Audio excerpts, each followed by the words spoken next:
Merci beaucoup de votre invitation pour faire partie de cette conférence qui a très bien sélectionné comme sujet principal la paix. La paix, en effet, pour le droit international des droits de l'homme, c'est une valeur et un principe qui est à la base de la fondation de la Charte des Nations Unies signée en 1945 à la sortie, à la fin de la Deuxième Guerre mondiale.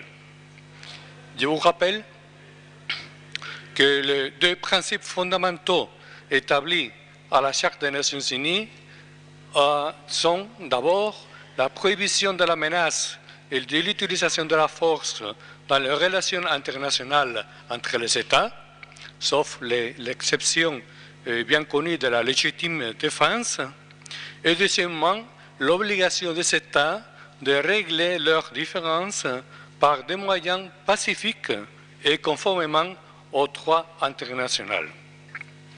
Voilà pour les principes.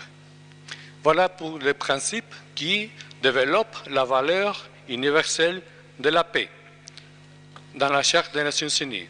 Et pourtant, la réalité, c'est une autre.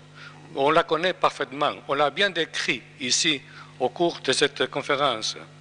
Nous avons actuellement dans le monde plus de 70 conflits armés dans le monde.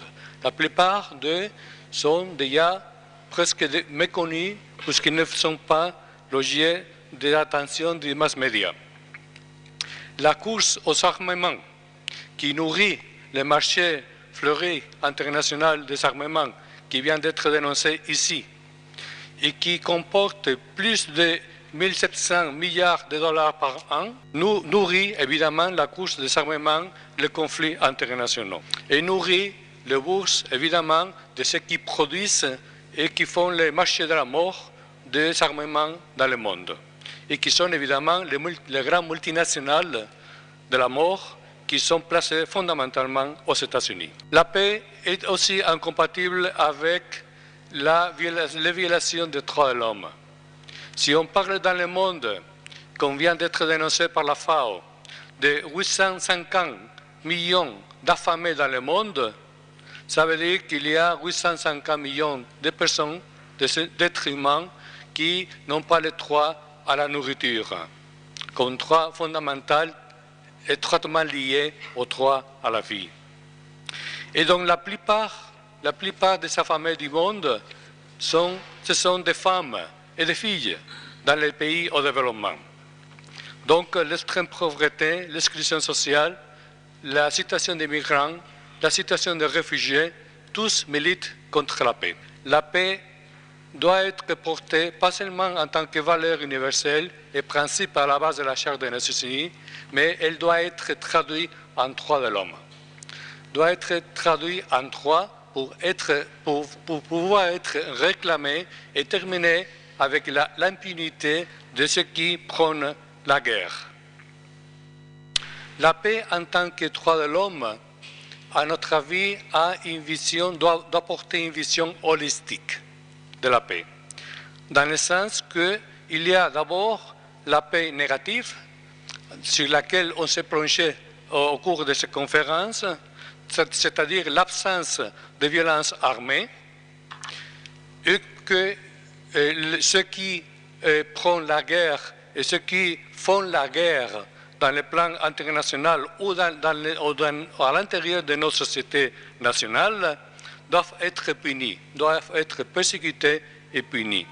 Pour terminer avec l'impunité de ceux qui font la guerre, il faut regarder la Charte des Nations Unies et se demander pourquoi le système de sécurité collective établi à la Charte des Nations Unies ne marche pas, ne travaille pas correctement. Pourquoi? Parce que l'organe fondamental des Nations Unies est appelé à prendre des décisions pour terminer la guerre ne marche pas non plus. Je parle du Conseil de sécurité. Et le Conseil de sécurité ne fonctionne pas parce que, d'abord, c'est un organe antidémocratique. Il est composé de 15 États, tandis que la communauté internationale est composée de 193 États membres. Ensuite, dans les 15 membres du Conseil de sécurité, vous le savez bien, il y en a 5 avec les 3 de veto. Ce sont les 5 qui ont gagné la Deuxième Guerre mondiale, qui se sont constitués dans une sorte de directoriat du monde qui règle les conflits ou règle le monde depuis la fin de la Deuxième Guerre mondiale jusqu'à présent. Les 3 de veto des 5 membres permanents signifient la paralysie du Conseil de sécurité quand il s'agit de prendre des décisions pour stopper, pour arrêter ou pour imposer la paix. Mais la paix négative, donc l'absence de conflit armé, n'est pas complètement la paix non plus. La paix, il faut la construire. Il faut la construire en ajoutant la paix positive. Et la paix positive signifie 2 grands volets. D'abord, l'absence de violence structurelle, c'est-à-dire la violence qui est à l'origine des violations des droits humains, notamment des droits économiques, sociaux et politiques, et culturels, pardon.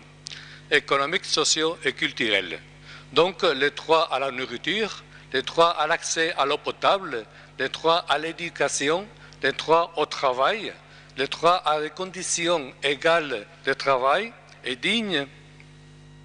Ce sont les droits à la santé, ce sont des droits fondamentaux qui doivent être respectés si on veut atteindre la paix positive. Il faut donc lutter contre l'extrême pauvreté, contre l'exclusion sociale et résoudre les problèmes de migration et de réfugiés qui sont maintenant présents dans le monde. Voilà pour le premier volet, l'absence de violence structurelle. Mais il y a encore un deuxième volet qu'il faut signifier, c'est l'absence de violence culturelle, parce que nos sociétés ont été bâties sur une culture de violence. La culture de violence est présente dans nos consciences, dans nos foyers, dans nos moyens de travail, à l'école. La violence est partout. La violence est présente aussi quand l'on exerce la violence contre la femme. Et c'est donc complètement contraire à la paix sociale, à la paix dans la famille, à la paix dans les foyers, mais aussi à la paix dans le monde.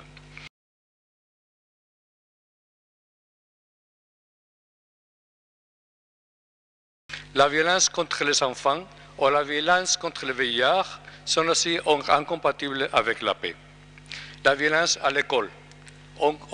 Si on permet la violence à l'école, on permet aussi la violence au foyer. Évidemment, nos enfants sont élevés dans le cadre de cette culture de violence qu'il faut combattre.